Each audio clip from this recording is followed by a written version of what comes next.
Hello, this is the video for the 6.03 lesson, Cold War Warriors. By the 1980s, unrest was brewing in both the Soviet Union and its Eastern Bloc satellites. To people living behind the Iron Curtain, it was becoming increasingly clear that the Communist Revolution had failed in its promise to improve workers' lives. Despite terrible repression by communist governments, powerful voices of protest emerged inside the Soviet Union and its satellite states. At the same time, U.S. policy toward the Soviet Union and the Cold War was changing, and so was leadership in the USSR. Was it possible to defeat communism rather than merely containing it? Would communism defeat itself? Could the Cold War end? Goals for this lesson: distinguish between traditional views of the Cold War and Reagan's view, describe Reagan's weapons strategy and its results, identify Mikhail Gorbachev and his reforms in the Soviet Union. And let's go to lesson resources. Be sure to grab your reading guide and or lesson answer key. And let's begin. Reading pages 904 through 912. Winning the Cold War. By the 1980s, most politicians had resigned themselves to the Cold War as a permanent state of affairs that, if managed correctly, would not erupt into nuclear war. If neither of the two superpowers upset the delicate balance, then perhaps catastrophe could be avoided. President Reagan wanted a better solution. In his view, the policy of détente did nothing to halt the nuclear arms race or stop the spread of communism. Reagan did not want to perpetuate the Cold War, but to win it. "My idea of American policy toward the Soviet Union is simple," he told an advisor. "We win and they lose." Reagan believed that détente had unfairly affirmed the Soviet Union as America's economic, political, and moral equal. He refused to accept the legitimacy of communism, a system he deemed corrupt, oppressive, and doomed. "The West won't contain communism," Reagan announced on May 1981. "It will dismiss it as some bizarre chapter in human history whose last pages are now even being written." Unrest behind the Iron Curtain. In saying that the history of communism had reached its last pages, Reagan was referring to recent events in Europe. Unrest was brewing in both the Soviet Union and its Eastern Bloc satellites. At least since the building of the Berlin Wall, it had become increasingly clear to people living behind the Iron Curtain that the Communist Revolution had failed in its promise to improve workers' lives. While the Soviet Union spent lavishly on military weapons, its citizens waited in long lines to buy food. In Poland, workers labored long hours in return for ration cards which bought only a few necessary items. Residents of the Communist bloc were forbidden to move to the West. Secret police hauled people to prison camps on the slightest suspicion of disloyalty. Soviet authorities promptly cracked down on agitators. Despite the official repression, during the 60s and 70s, powerful voices of protest emerged inside the Soviet Union and its satellite states. The two most prominent dissidents were Alexander Solzhenitsyn, these Russian names, Solzhenitsyn, and Andrei Sakharov. Oh boy, these are going to be tough. Okay. So how do we say that again? Solzhenitsyn, a writer, knew the price of disloyalty all too well. He had been imprisoned in Siberia from 1945 to 1953 for criticizing Stalin in a private letter. There he learned the horrors of a Soviet system built on ruthless power. After his release, he wrote several books that shocked the world by describing atrocities in the Soviet Union, including torture and slave labor camps. In 1974, the Kremlin expelled him from the country. His writings, though banned, were smuggled into many countries behind the Iron Curtain, where they fueled growing unrest. Soviet authorities also banned the writings of Andrei Sakharov, a physicist known as the father of the Soviet hydrogen bomb. Although he had helped develop atomic weapons for the Soviet Union, Sakharov came to believe the arms race was a path to destruction. After he began campaigning for disarmament and human rights in the communist world, the Soviets ended his career and placed him under house arrest, meaning that his movements and contact with the outside world were severely limited. Nevertheless, his essays were smuggled out of the Soviet Union, and like the writings of Solzhenitsyn, they found readers around the world. Sakharov and Solzhenitsyn I'm sorry, I just can't say that, served as courageous examples for thousands of Soviets who longed for freedom. In 1978, a new leader joined the Cold War struggle when the Catholic Church chose Karol Joseph Wojtyła, an archbishop from Poland, to be its pope. And here's a picture of Pope John Paul. He took the name John Paul II. Although Soviet authorities had not banned religious observance in Poland, they discouraged it whenever possible. Pope John Paul, however, urged Poles to hold on to their faith. In Warsaw in June 1979, he told his countrymen that God had given them the right to worship. The crowd, hundreds of thousands strong, responded with chants of, "We want God." A few days later, he told the cheering crowd in Krakow, "Be not afraid." Communist Party leaders watched with dismay, but took no action against the Pope. Although the Pope had not directly challenged their authority, throughout his 9-day visit he had firmly insisted that communism should not take away people's basic rights. The Pope's message of freedom inspired millions living behind the Iron Curtain. A year after Pope John Paul's visit to his homeland, another event shook Poland's communist regime. In the summer of 1980, when the Polish government announced that it was raising the price of meat by as much as 100%, angry workers went on strike. At the Lenin shipyard in the port city of Gdansk, workers joined the strike. There, a young unemployed electrician, Lech Wałęsa, stood outside the locked gates of the shipyard, flanked by many supporters carrying photos of the Pope, and announced the formation of a trade union. The union, called Solidarity, was the first self-governing union to take root in the Soviet Empire. The significance was monumental. A workers' union had formed in opposition to the government of what was supposed to be a workers' state. The very existence of Solidarity was a rebuke of the claims of the communist regimes to rule on behalf of the workers. As millions joined Solidarity, the union demanded increased pay, better working conditions, freedom to worship, and an end to censorship. Soviet officials considered sending troops to end the agitation in Poland, but their military was bogged down by fighting in Afghanistan. When Solidarity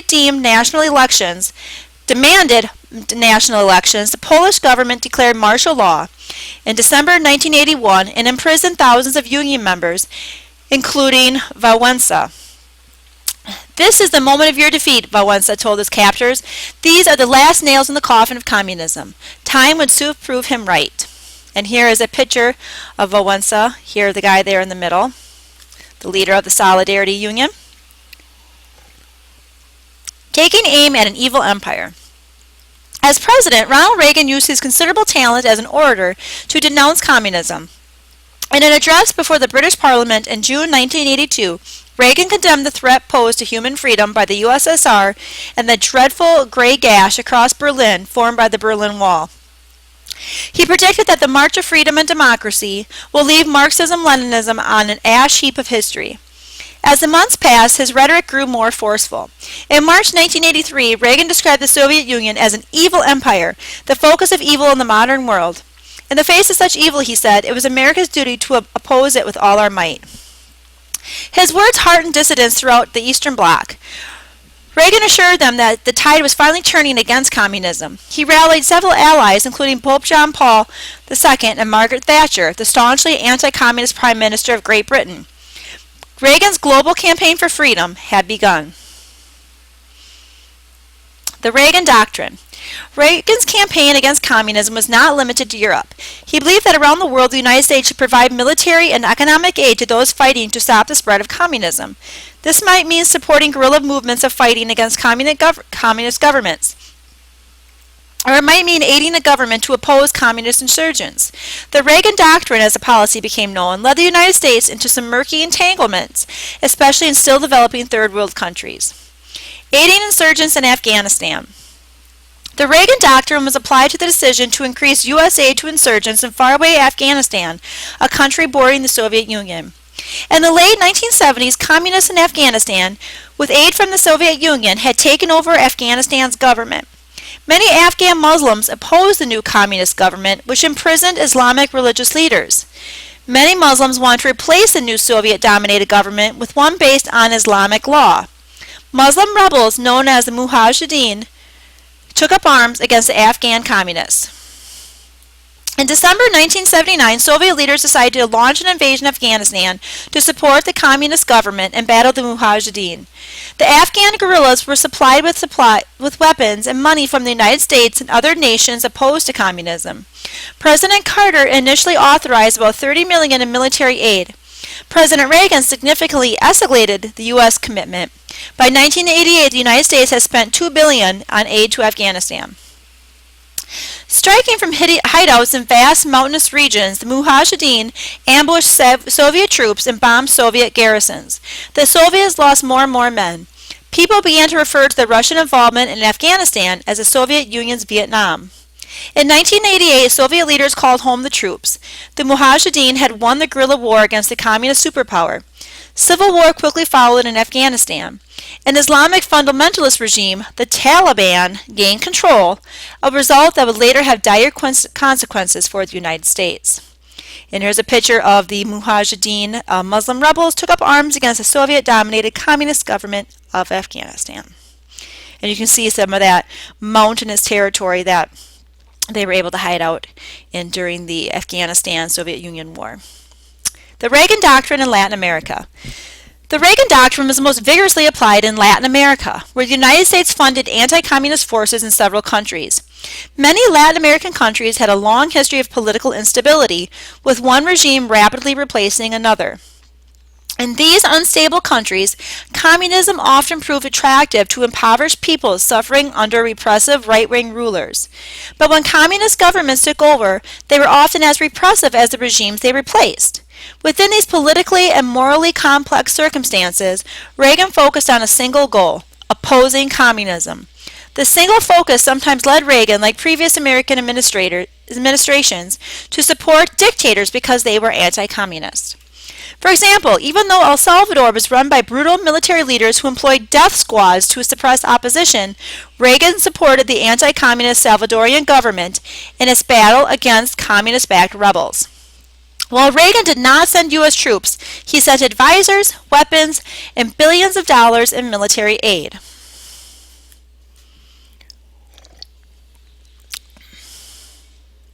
Reagan also sought to turn back the Soviet influence in Nicaragua.